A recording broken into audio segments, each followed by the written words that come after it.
Bonjour tout le monde, je m'appelle Joséphine et bienvenue sur ma chaîne Josie Creates.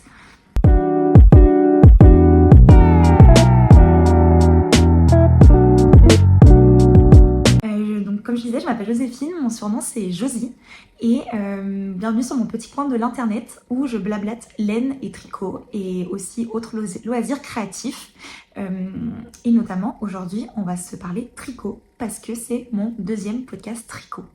Je voulais d'abord vous remercier de l'accueil hyper chaleureux que j'ai eu suite à mon premier podcast. Je m'attendais pas à autant de commentaires, autant de retours et je suis vraiment trop contente parce que c'est pour ça que j'avais fait cette chaîne. C'était pour un peu blablater de ma passion avec des gens qui ont la même passion et d'avoir des retours sur ce que je faisais. Donc vraiment merci beaucoup, ça me touche beaucoup et j'espère que le podcast d'aujourd'hui va vous plaire et que vous allez trouver de l'inspiration ou autre chose que vous venez chercher ici. Donc prenez une petite boisson et c'est parti. Aujourd'hui on a un projet terminé, 2 projets en cours et des acquisitions qui vont être un peu mélangées aux projets en cours parce que j'ai castonné, j'ai monté des projets avec la laine que j'ai achetée récemment lors de mon voyage à Copenhague. Donc je vais vous expliquer tout ça. Alors on va d'abord commencer par les projets terminés que vous avez vus parce que c'était un projet en cours lors du podcast précédent. Donc c'est le Théatop de Cézanne Muller ou Polastric, qui est un petit débardeur d'été avec un col rond, des emmanchures rondes également et des petites côtes à la fin. Donc du coup ce top se tricote. D'abord on commence par le dos. Donc la designeuse conseille de faire un montage provisoire pour monter les mailles du dos. Moi je ne l'ai pas fait, j'ai fait un montage classique et ensuite j'ai du coup relevé les mailles normalement. On fait le dos, on vient dessiner les emmanchures avec des augmentations. Ensuite, on relève des mailles des deux côtés pour faire les demi devant. On vient dessiner l'encolure et l'emmanchure avec des augmentations. Ensuite, on vient rejoindre en rond, faire le corps et faire des petites côtes. Donc moi, j'ai choisi de faire des côtes semi-torse pour un rendu un peu plus fini. Et ensuite, pour les encolures et les emmanchures, dans le patron, il conseille de faire un renforcement au crochet pour que ça se tienne un peu mieux. Donc moi, j'ai décidé de le faire parce que j'ai lu sur l'internet que les laines végétales avaient tendance à se détendre pas mal. Et vu que c'était la première fois que je tricotais avec ce type de laine, j'ai décidé de faire cette petite amélioration, on va dire. Donc du coup je l'ai fait partout comme vous pouvez le voir. Donc en fait tu prends un crochet de la même largeur que tes aiguilles principales, donc c'est du 4 mm ici, et tu viens faire une petite chaînette et ensuite par dessus ça tu vas venir relever des mailles pour faire les côtes. Donc moi j'ai fait aussi des côtes semi-torse 1-1 et j'ai fait 2 rangs de plus que conseillé sur le patron parce que je l'ai trouvé un peu fine quand j'ai atteint la longueur préconisée dans le patron. J'ai fait ça en drops, donc Belle. Donc le drops Belle, c'est une laine végétale qui est composée de coton, lin et viscose dans la couleur bleu marine que j'adore. Je trouve qu'il y a vraiment un très joli marbré. Donc vraiment j'aime beaucoup. Voilà. Et du coup j'ai utilisé des aiguilles 4 mm et 3 mm pour les côtes. Et j'ai commencé ça le 7 mai et j'ai fini le 24 juin. Donc j'ai mis 1 mois et demi à peu près à le faire. Et ça m'a coûté une quinzaine d'euros et c'est vraiment un projet abordable parce que la Drops Belle est une laine abordable notamment. Globalement, je suis hyper contente de ce projet. Je l'ai déjà mis pas mal de fois depuis que je l'ai terminé, notamment avec un petit pantalon en lin blanc. Et en fait, je trouvais que ça allait hyper bien ensemble. Je vous mettrai une petite vidéo de là où je le porte avec. Donc vraiment très très contente du rendu et je pense que c'est un patron que je referai parce que je trouve qu'avoir un vêtement d'été sur du 4 mm, c'est quand même mieux que sur du 3, ça va quand même beaucoup plus vite. Donc je pense que je le referai et les finitions sont très sympas.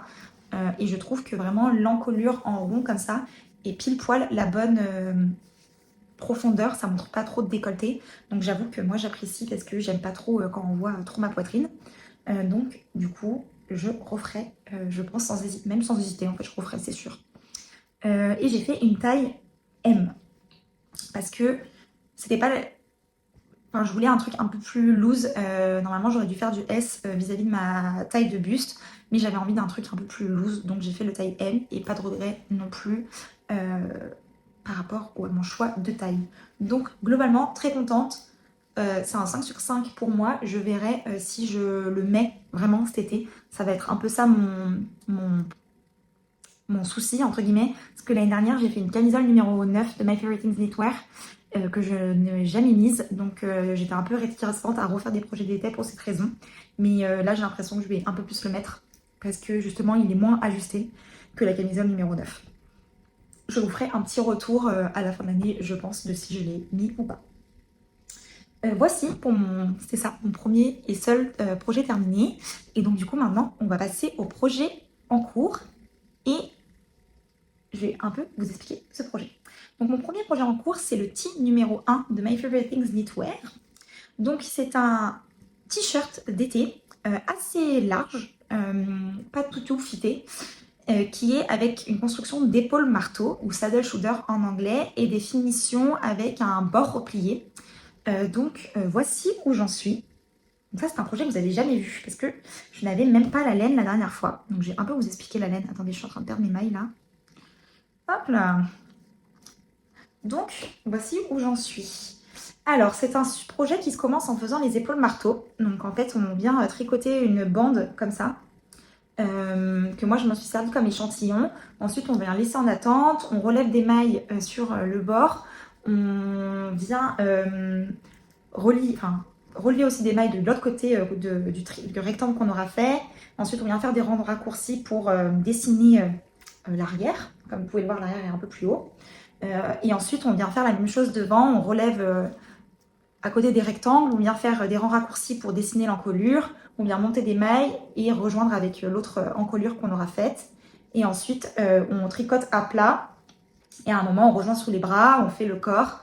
Et les manches, en fait, on vient du coup relever des mailles sur les côtés, reprendre les mailles qu'on avait laissées en attente pour les rectangles.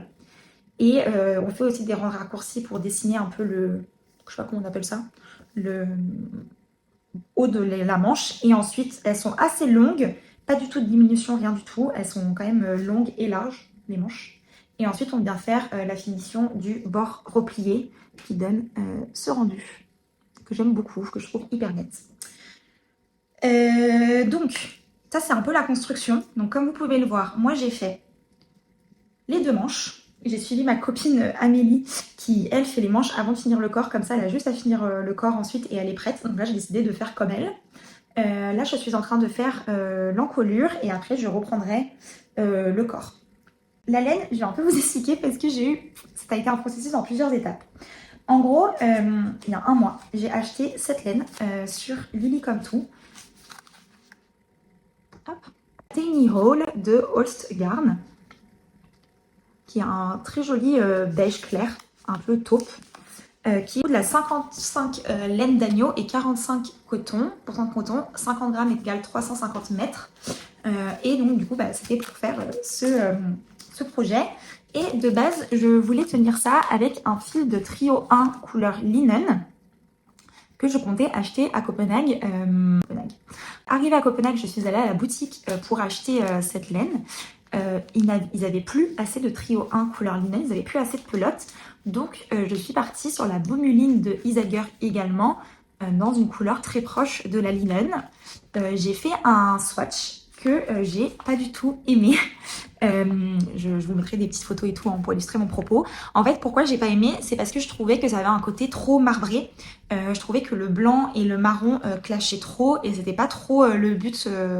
C'était pas trop l'image que j'avais. Je voulais quelque chose de chiné, mais je voulais pas quelque chose de marbré. Je sais pas si ça fait sens. J'ai beaucoup tergiversé et j'ai décidé de retourner à la boutique pour essayer autre chose parce que je pars du principe que quand il y a un doute, c'est qu'il n'y a pas de doute et que c'est que ça va pas. Donc il faut changer d'avis. Donc je suis retournée chez Sommerfuglen. Vraiment, si vous allez à Copenhague, je vous conseille cette boutique. Moi vraiment, je l'adore. Je trouve qu'ils ont vraiment une très très très grande gamme de laine. Et vraiment, j'aime beaucoup. Et d'ailleurs, dites-moi en commentaire si ça vous intéresse que je fasse un peu un récap de les boutiques de laine que j'ai fait à Copenhague et un peu mon retour dessus. Donc du coup, je suis allée de nouveau chez Sommerfuglen et là, après peut-être 1 heure passée dans la boutique avec ma meilleure copine et les vendeuses, on est arrivé sur cette combinaison de fils. Je vais vous mettre des petits inserts, ce sera plus simple. Mais du coup, c'est une laine qui est vraiment très très brillante, que j'aime beaucoup. Et du coup, je tiens ces 3 fils ensemble pour tricoter sur des aiguilles 3,5. Et ça donne ce tissu-là, qui est du coup un très beau marbré, comme ce que je voulais en fait, un peu rosé à cause du powder. Euh, et lavé et pas lavé, il y a tellement une grosse différence parce qu'en fait, je sais pas si je vais réussir à vous montrer, mais en gros, cette partie je l'ai bloquée et cette partie je l'ai pas bloquée. Et en fait, je trouve il y a une, enfin ça se lisse vraiment beaucoup au blocage. Donc du coup, je tiens ces 3 fils ensemble et j'aime beaucoup tricoter avec. Le seul petit point faible par rapport à cette combinaison de laine, bon, c'est du végétal, donc je pense que c'est pour ça, mais je trouve qu'on voit un peu l'irrégularité de ma tension, où on voit un peu des lignes. Quand je tricote, là, je sais pas si ça se voit. Je trouve qu'on voit un peu des lignes dans mon tricot, donc ça me gêne un peu. J'espère que ça va partir au blocage. Que dire d'autre sur ce patron? Alors, j'aime beaucoup le rendu. Je ne l'ai pas essayé encore, mais je pense que en tout cas, j'aime beaucoup le style du t-shirt.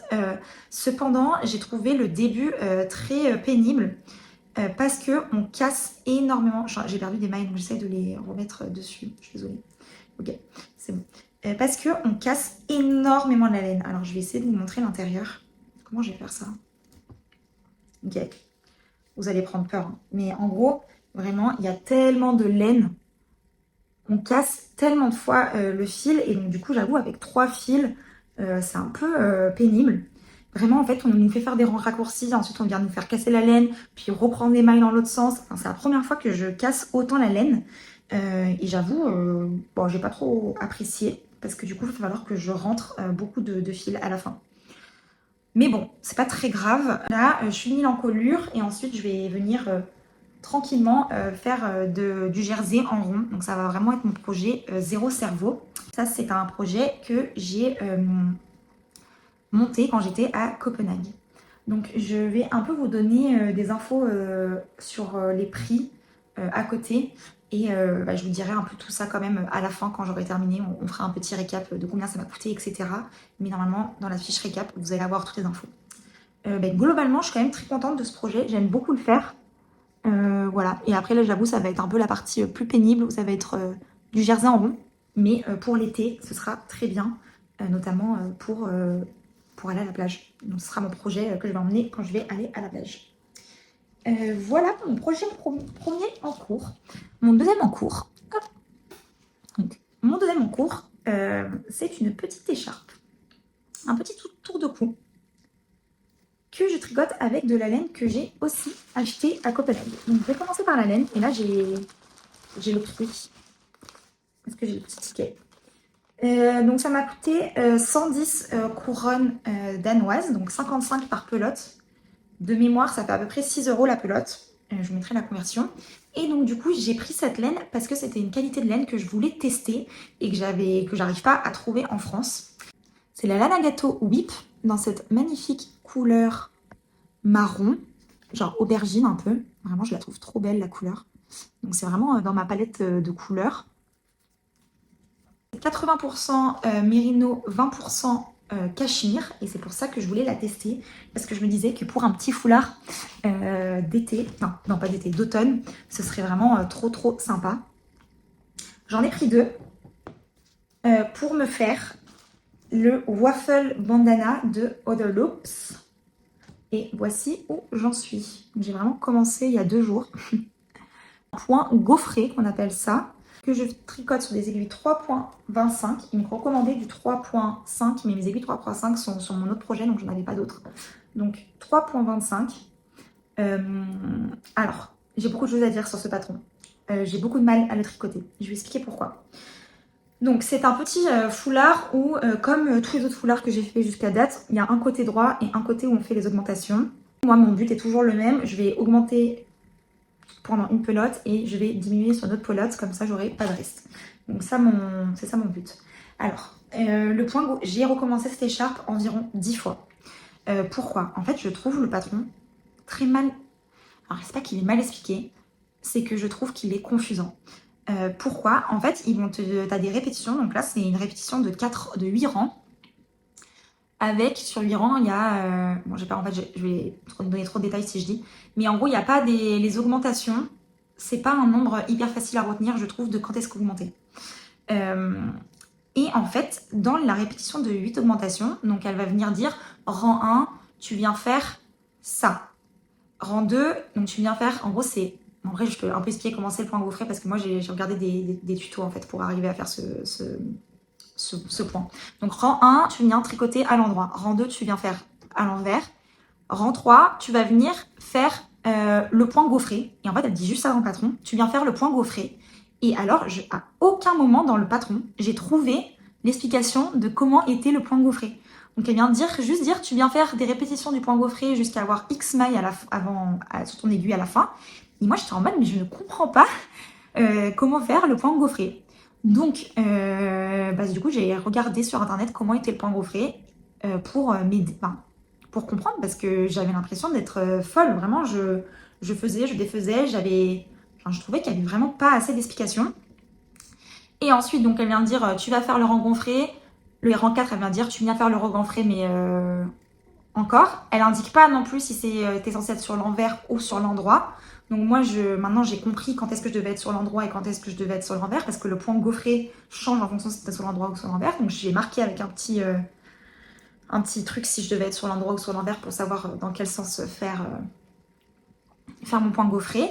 Et ensuite, le rang 6, non, je sais plus, 5 ou 6, elle vient me dire, tu vas faire comme le rang X et Y. Donc même ta répétition de 8 rangs, elle n'est pas expliquée en entière. Elle vient te dire que tu dois te référer à d'autres rangs. Et moi, désolée, mais ça, je trouve ça hyper confusant. Je préférerais avoir 8 rangs à suivre expliqués de bout en bout plutôt que me dire de référer à d'autres rangs.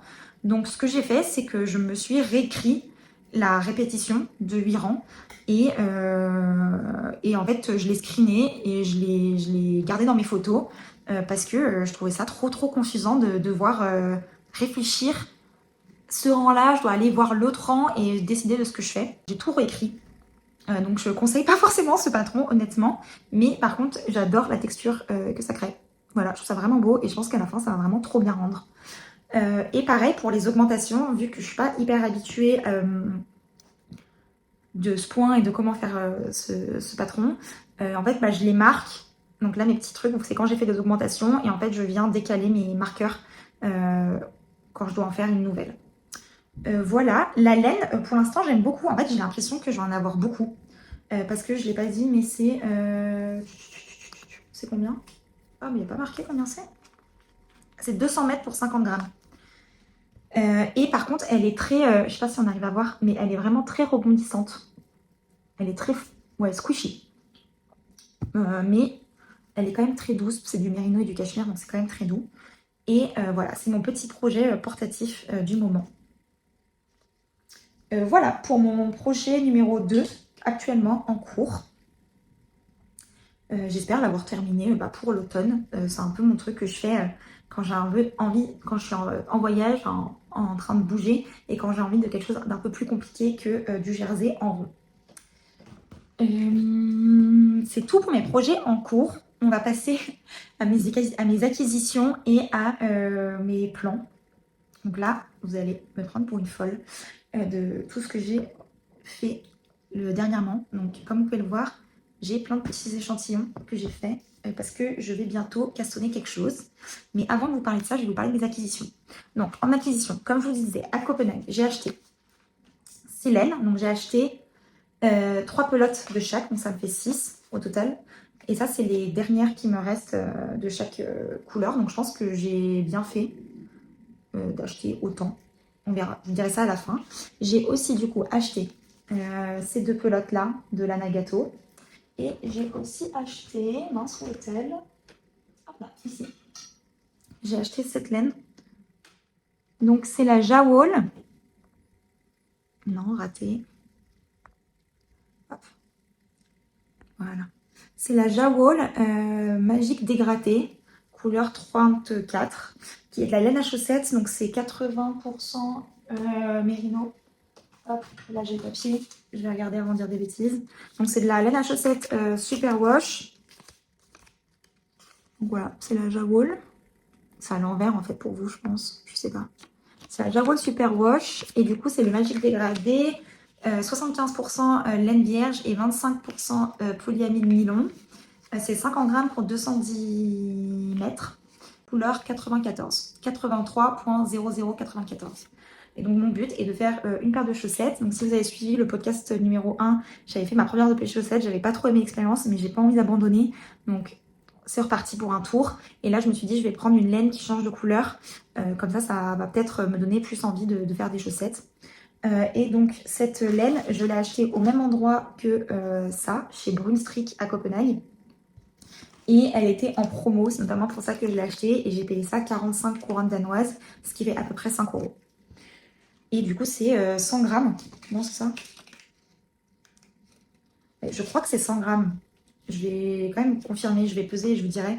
Mais j'ai l'impression que c'est quand même beaucoup plus que 50 grammes. Donc j'ai envie de faire 2 chaussettes avec. Voilà pour mes achats à Copenhague. Est-ce que j'oublie quelque chose? Non, c'est tout. Et ensuite, j'ai acheté d'autres choses.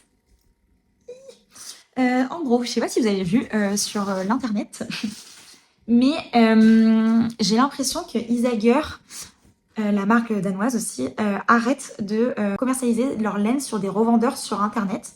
Donc il y a beaucoup de sites qui revendent de la laine Isager et qui du coup la bradent en solde. Et j'ai un peu craqué sur Lily Comme Tout. J'ai acheté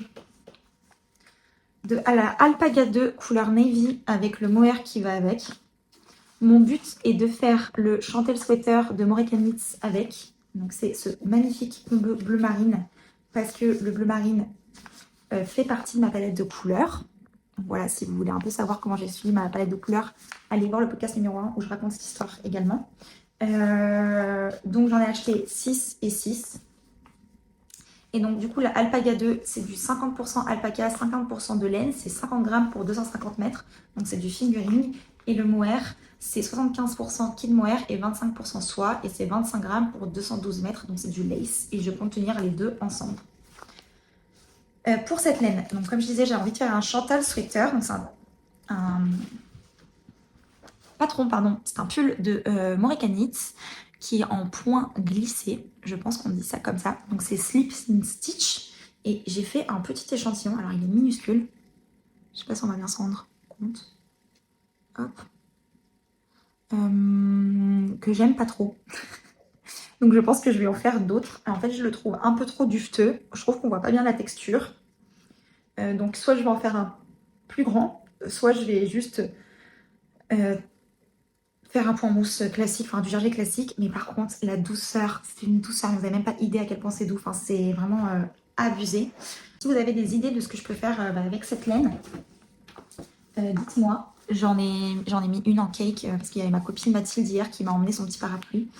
Donc en gros c'est deux laines ensemble. Voilà, si vous avez une idée de ce que je peux faire avec, dites-moi. Je suis preneuse.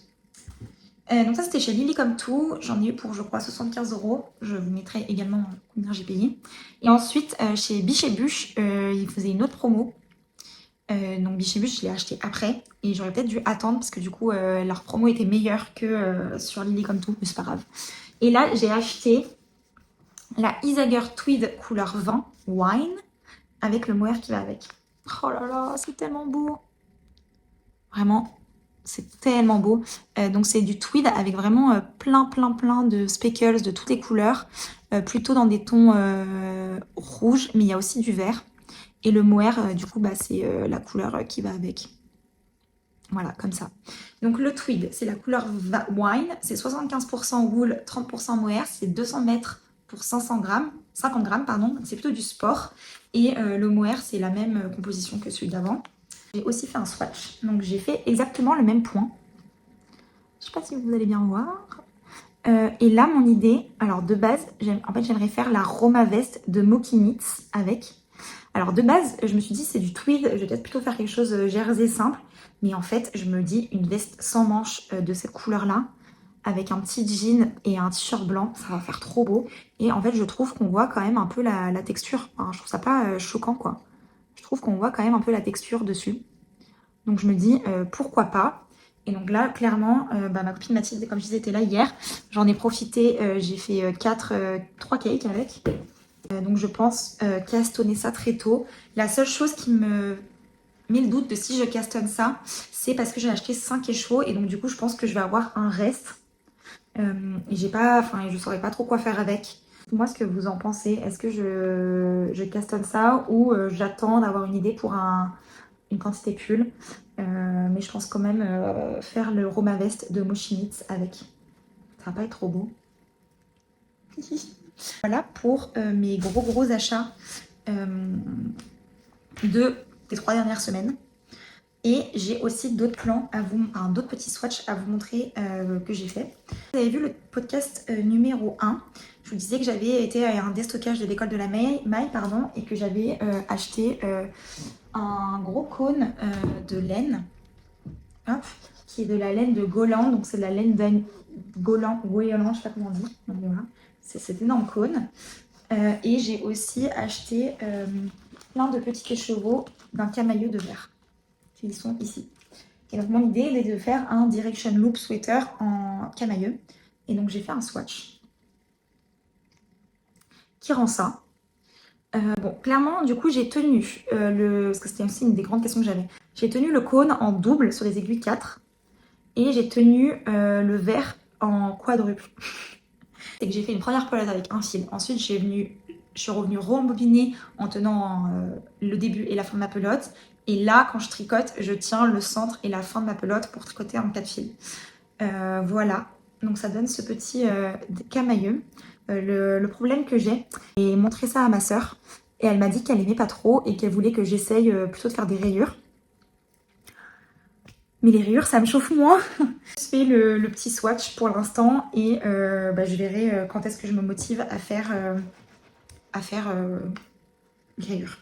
Donc l'autre swatch que j'ai fait, c'est que j'ai tenu le fil du cône en deux avec un fil de mohair sur des aiguilles 5. Et ça, c'est pour faire un Annie cardigan. Et comme je vous disais la dernière fois, je crois, j'avais déjà acheté de la laine en fait pour faire le Annie cardigan. Parce que j'aimerais faire un petit dupe de chez Baba. Et en fait, je crois que je préfère le swatch du Népal, de la Drops Népal et de la laine que j'avais acheté initialement. Donc je vais rester sur ma première idée. Mais par contre, j'aime beaucoup le rendu de ce petit swatch. Voilà, je trouve ça vraiment très beau. Je ferai autre chose, un pull tout simple, je pense, avec cette laine. Est-ce que j'ai oublié de vous parler de quelque chose? J'ai l'impression, mais je sais pas de quoi. Joséphine du futur, je sais ce que j'ai oublié de vous parler. C'est que je vous ai pas parlé de mon whip Alma sweater, tout simplement parce que j'ai fait aucun progrès dessus. Donc je vous en parlerai dès que j'aurai fait un peu de progrès dessus pour quand même avoir des choses à vous montrer. Voici un peu mes prochains plans. Donc je pense que la prochaine fois que vous allez me voir, j'aurai Caston un autre projet. Et je pense que ce sera l'Aroma Vest de Mochinitz, à part si vraiment vous me dites qu'il faudrait plutôt que je fasse un modèle plus simple pour mettre plus en valeur le tweed. Mais je pense quand même rester sur cette idée-là. J'espère que j'aurai fini le t-shirt numéro 1. C'est un peu ça mon objectif. Je pars pendant une vingtaine de jours chez mes parents. Donc je quitte Paris. Et c'est pour ça que je voulais filmer ça avant pour un peu vous montrer tout ça. Et aussi pour décider de ce que j'emmène pendant 3 semaines. Avant de partir et de faire mes valises. Voilà, et là, quand je vais chez mes parents, je vais travailler en même temps. On ne se fera pas des vacances. Et par contre, après, je reviens à Paris et ensuite, on part en vacances avec mon copain. Donc, je vous referai un petit podcast à ce moment-là. Donc, je pense que ce sera fin juillet, début août. Et je vous montrerai mes avancées et aussi, du coup, ce que je compte emmener en voyage avant de partir. C'est tout pour moi. J'espère que ce podcast vous aura plu. Dites-moi en commentaire si vous avez préféré ce réglage de caméra ou l'autre. Personnellement, je pense que j'ai préféré l'autre parce que celui-là, je galère un peu avec le focus. Mais si vous me dites le contraire, je continuerai avec avec celui-là ou l'ancien en fonction de ce que vous me dites. J'espère que la vidéo vous aura plu et je vous souhaite un bon été, un bon juillet. Et nous, on se retrouve à la fin du mois de juillet pour un nouveau podcast tricot.